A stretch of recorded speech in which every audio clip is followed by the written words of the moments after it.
Scott, emotions play a huge role in investment management. What are some of the common pitfalls that you see with clients?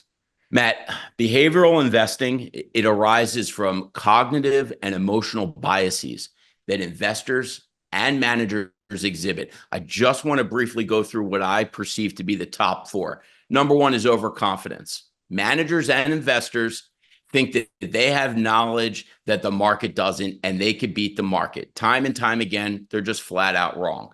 Second is loss aversion. We see this often where we look at client statements and they're simply holding on to losers too long, and they're also cutting those winners too soon.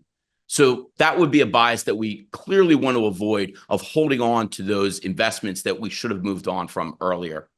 Third would be the recency bias, and this is right now in this market when investors believe that the recent past is going to continue into the future. An example would be the semiconductors and the chip makers continuing to have supernormal growth in perpetuity. Lastly, the confirmation bias.